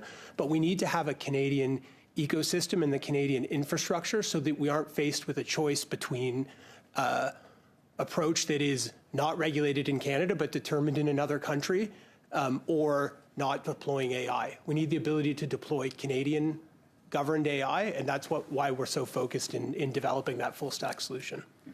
Okay, so Anthropic disclosed last November that it detected what it assessed to be, with very high confidence, to be a Chinese state-sponsored attack by a group of people using AI agents, not as advisors, but they were actually used to facilitate the cyber attack. Now, this was all before Mythos, which is what we were just talking about, this system that they kind of put on hold because they were so alarmed of what it was able to do without any direction. So maybe, Mr. Madden, I'll ask you, if TELUS is going to be providing AI infrastructure to Canadian government clients and even Cohere, their tools are being deployed in federal services, and given the fact that we're already seeing a rise of these state-sponsored threats, how can we be sure, and what are you guys doing to ensure that you're not exposed to those threats? And let me follow up with that, too. And is government asking the right questions about this? I think government is asking the right questions, so I'll answer the second one first. I think what you have to think through is a couple of different layers of this one, right? You've shared two examples, one from last year, one from last week, and there'll be another one tomorrow. I can guarantee you that. And what that actually means is that we need to be looking at this across the stack, right? That's why we talk about, if you think of the 5 parts of the stack, everything from the infrastructure to the data to the application layer to the model layer and then sort of to the end user. You think of where in that do we have control and who has the kill switch, right? And that's the point I go back to, which talks about the fact that, at the infrastructure layer, the way these things are designed, in facilities that are controlled by us, where we control and manage the API calls that hit our systems or don't hit our systems, et cetera, having the ability to turn off that kill switch in a doomsday scenario is an absolutely critical aspect of this whole ecosystem. And if you think of AI, I would say the other piece that we have to start thinking of very, very quickly is with quantum, right? And what's happening with quantum and how that's coming up. And in fact, if you think about TELUS, we're building a whole post-quantum cryptography that's actually flowing out across our networks that is looking to secure some of these aspects of the future. But these threats, if anything, I think are something that we just have to continue to find ways to stay ahead of. And that's where policy certainty aspects around the components of that stack, who owns that stack, what components become really, really critical, and who owns that kill switch becomes a matter of national emergency. Thank you, Mr. Guillemin. Mr. Fonseca, welcome to committee. The floor is yours for 5 minutes. Well, thank you, Chair Carr, and really enjoyable to be here. What a fascinating discussion that we are having, and it's my lucky day to be here as you are studying AI as it comes up often in the constituency of Mississauga East Cooksville, the riding that I have the privilege to represent. My first question is actually to Madame Pinault. Madame Pinault, we talk about Canada being a leader when it comes to large language models globally. You spoke about only a few other countries. There was, I think, U.S., China, and France, I believe, is what was brought up. So what is our competitive advantage? How do we hold that competitive advantage and continue to lead and grow? Thank you for the question. I think our competitive advantage is multifold, and there's a reason I've chosen to spend all of my career in Canada, and from here being able to take on a global leadership role. One, it really stems from the education and research layer that we've built. The capacity, the knowledge capacity we have in this country is truly exceptional. We created the technology going back to the work of Dr. Bengio, Dr. Hinton, and others here in Canada.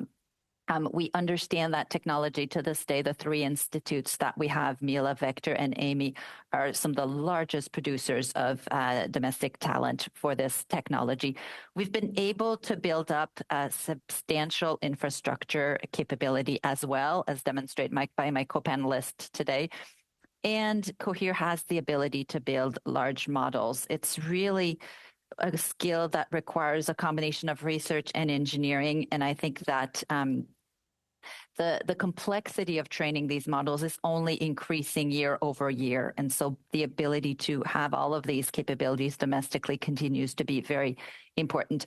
In terms of global competitiveness, I think one thing that is also going to help us is the access to energy, in particular clean energy, I think is going to be important. We are seeing in many ways, that becoming a bottleneck in many cases.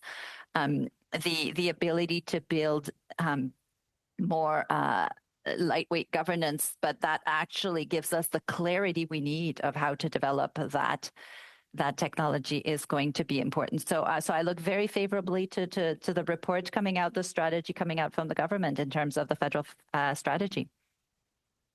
Ask about how, we've heard here in testimony that there's a gap between what we're doing in terms of research, where we're doing very well, and then we're on commercialization, where we're not doing as well as we could be. Can you take us, what is the strategy to being able to get us from research to commercialization to be able to do better and to address our productivity gap? Yeah, I think I'll highlight three things that are important.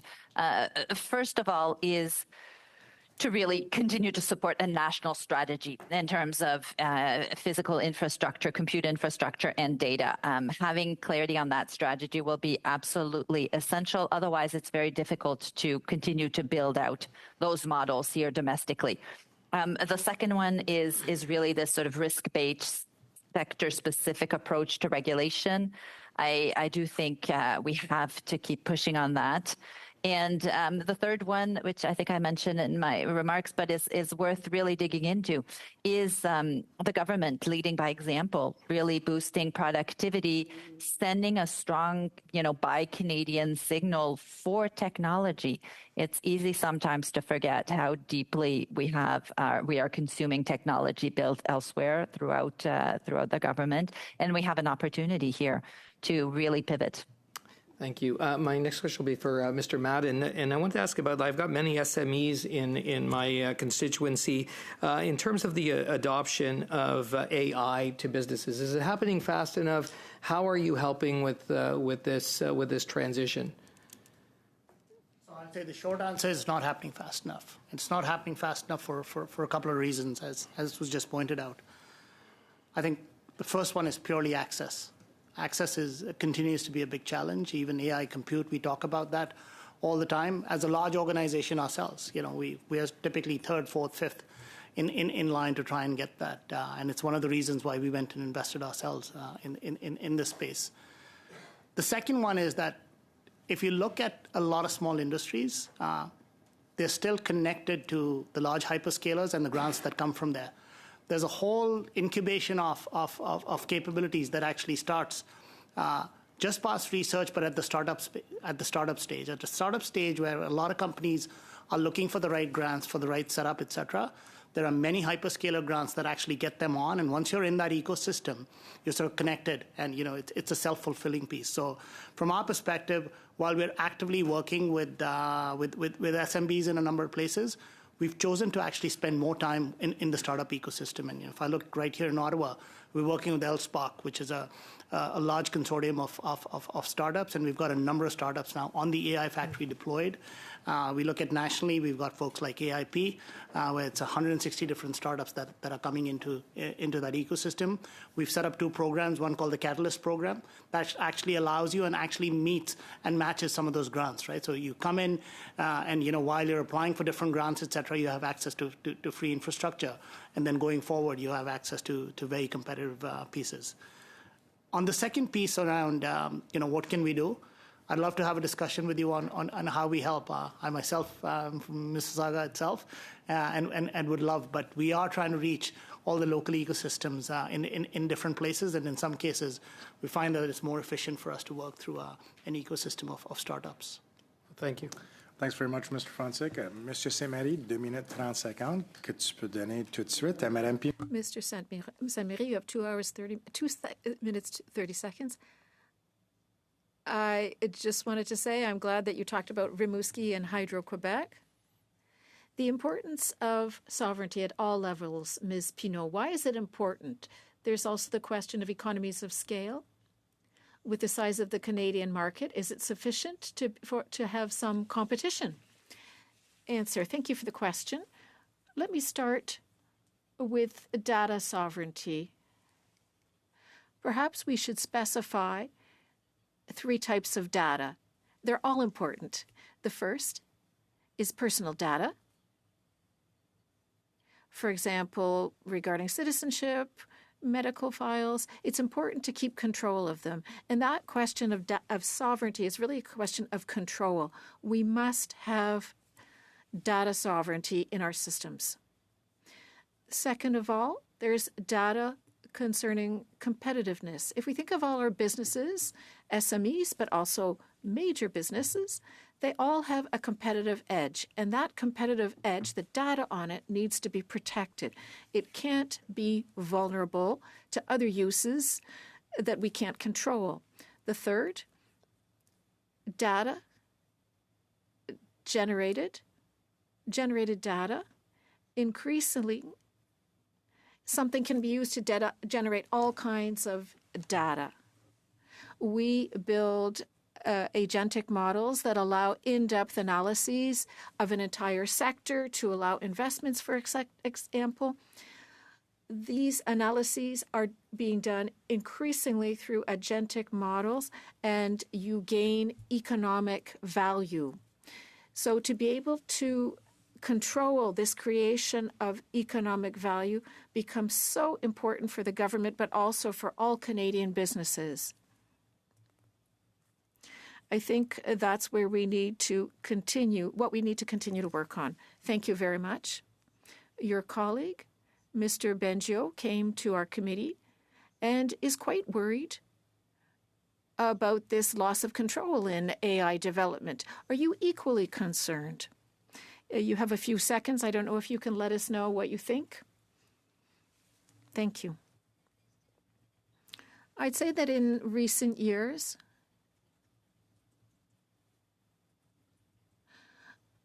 I've been working on something different than Mr. Bengio, but we have had the chance to discuss with him. I've been working on major scale models recently and testing them.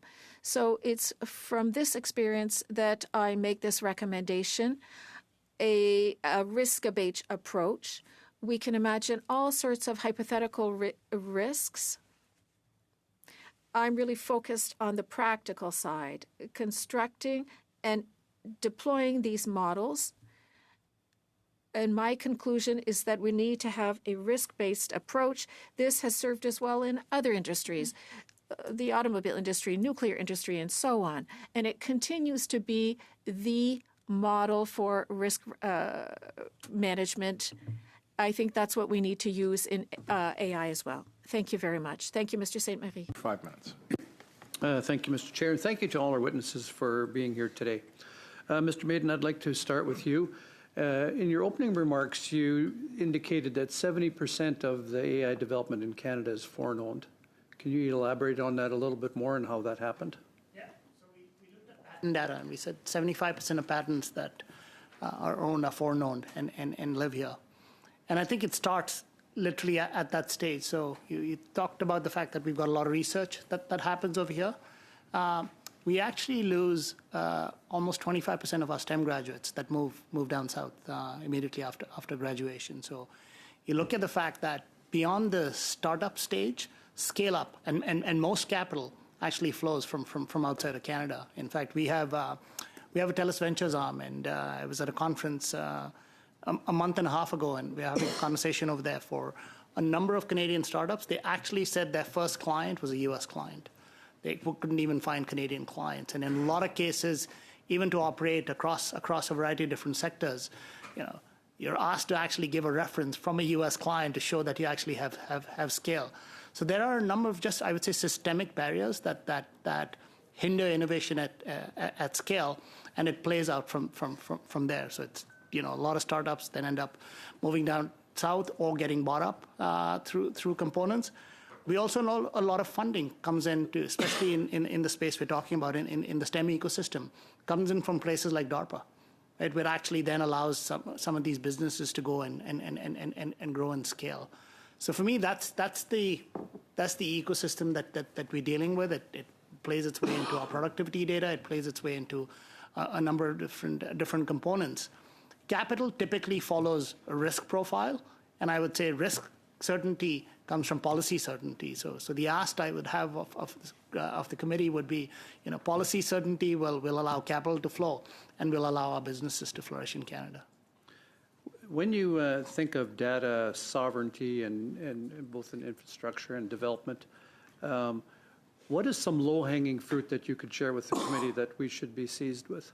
Yeah, I would say, some of my colleagues have mentioned this, but there's many things to be done. I would say the three things that we would benefit from is actually defining sovereignty, and sovereignty is more than data residency, right? And I think that's a really, really important nuance, because in a lot of cases, data residency has been the de facto standard, and that is not, by definition, what we're talking about. So data sovereignty and AI sovereignty is a really, really important factor, and I know a number of reports are coming out. So I'd say number one, we'd look at that. Secondly, I would say the certainty around certain aspects of data or certain data types that are critical for ourselves. You look at citizen service delivery, you look at healthcare data, you look at places where we want to truly improve productivity. Picking those sectors and actually putting them right at the top would be a really, really important aspect where you give more policy certainty. And then the third one is there's a number of pieces of legislation that are still pending. Think of, we haven't updated PIPEDA in a long time, our privacy laws, et cetera, that need to be strengthened. So getting policy certainty around those aspects that are critical, I would say, layers outside the data layer are important elements that will give businesses a lot of certainty, gives industry a lot of certainty, and I think allows us to go and operate and innovate in those places. Okay, thank you. And to the gentleman from Bell there, when you think of data sovereignty and as opposed to residency, what is Bell's thinking in that? So operationally, residency is a big piece of it. We think of four pillars. We think of data residency. Where does it sit? Where does it rest? Data transit, which is the entire networking piece. So it does us limited good if the data is stored in Canada, but if in order to get from point A to point B in Canada, it needs to transit through the United States, for instance. So this idea of having east to west redundant secure network is extremely important within the country, that we can guarantee that no matter what's the technology that's being used, including IP technology, we keep the data in the country. The third one is the...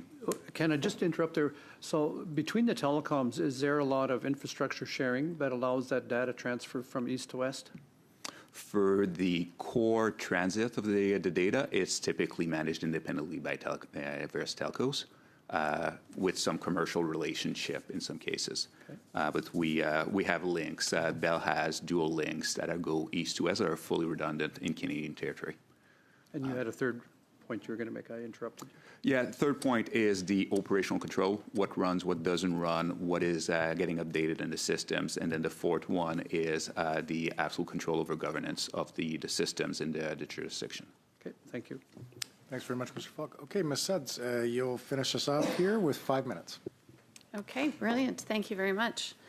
So I have a question I'd like to actually pose to all three of our organizations or companies that are with us today. And it is around a question of what role does hardware need to play or should play in Canada's AI strategy. And I'll perhaps start on the screen with Ms. Pineau. I take note back in maybe December or in the fall that one of the co-founders of Cohere, Evan Zhang, had authored an article through Build Canada that was called Seize Canada's Semiconductor Opportunity. And in essence, through this article, he argued that global supply chains are being reshaped by geopolitics and creating a once-in-a-generation opening for countries like Canada. He also argued we won't win by competing head-on with massive fabs, but we can win in targeted segments. We do have assets in Canada, like the Canadian Photonics Fabrication Centre, that is a strategic asset that is under-leveraged. And he made the argument that Canada needs a hardware-aware AI strategy. So I'd be really curious to hear your thoughts, perhaps first, Ms. Pineau, and then we'll move back into the room. Thanks for the question, and I'm glad you're really putting your finger on that. And you know, Ivan could probably talk about this a lot more eloquently than me. I know he's given it a lot of thought. What I will say is, I do think there's an immense opportunity to open this up. And whatever is today's technology may not be the technology that we need in a few years. A lot of today technology, the race is really the acquisition of the GPUs, these graphical processor units that are the building blocks for training the models, NVIDIA being one of the few giants, AMD being another, who have the ability to produce that. But it doesn't mean that that's going to be the solution that is dominating the market. There's a lot of AI that is now moving towards being deployed on site. We're going to need hardware to deploy that AI in various devices, vehicles, and others throughout manufacturing industry, where really the GPU may not be the right form factor. To give you an example on that trajectory, a lot of the work that we do at Cohere is actually training much more efficient models, whereas others are running models that need, several dozen GPUs to run. We have models that run on just 2 GPUs. Maybe in a few years, these models are running on much smaller chips, and so the form factor may change. And so I am fully supportive of exploring in what way we can, build on the innovation, the research capacity we have in Canada, photonics and others, to really accelerate that field as well. We shouldn't think too short term, especially when it comes to some of the more research bets that we support. Amazing. Thank you for that. And perhaps I'll go to Mr. Richer, perhaps? Yes, sure. Mark? So I said 2 things on the question. First, as we think of hardware, absolutely critical in sovereignty, I'd put the emphasis on what's critical on the who controls it operationally. So there's a question of where is it produced, who owns the IP when it's produced, and then once it's on, who has the control of it. And for instance, as of today, we do have sovereign hardware in our AI fabric that is available for Canadian customers as well. So that's first part of the question. To your second aspect around how are we developing this and can we do it in Canada? Absolutely. And as we think of, multiple people here reference the importance of a full stack, thinking that it's not only GPUs to run those systems, you need complex environments in which you have multiple IT components. You'll still have some CPU, some networking equipment, some memory on-ramp. And many Canadian companies are pushing the envelope here. Minister Solomon was present at the announcement that Hypertech, a Montreal company, made last week that they are the first OEM partner for NVIDIA in the world. There are 10 of those, and they're really pushing the envelope in research, partnering with other Canadian organizations. We're partnering with them in terms of bringing those capabilities so that we can be a partner in the overall global ecosystem where we contribute and we take advantage of what others develop. And last but not least, Mr. Madden. For the question, and again, great question. I would concur with my colleague over here on the two parts to the answer. Part one being, especially on the hardware side, I think it's the operational control that in the near term is the important strategic asset, especially as you think of all the elements that go into building these large-scale facilities. There are many components that by definition are Canadian, and it's not just the chips. You think of the networking, you think of the fiber that runs in, you think of how the whole setup happens. But then beyond that, you go into the racks, the storage, the memory, and the various components. And owning that and controlling that, and I use the term the operational kill switch, is what gives us control. So I think that's a really critical, important factor as we think through this.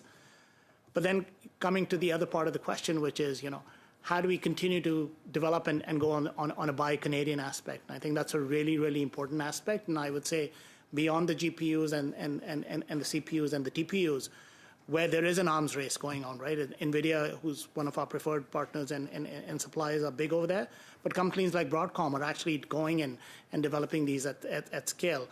Beyond that, I would say that there's truly an opportunity for us as Canadians to look at that whole ecosystem of supply chain. And in fact, I'm on an AI sovereignty board that is actually published and sent off a letter which identifies 75 different Canadian companies that are actually playing across that ecosystem in the startup to scale up stage that we actually think should be part of the AI supply chain ecosystem, sovereign AI supply chain ecosystem, sorry.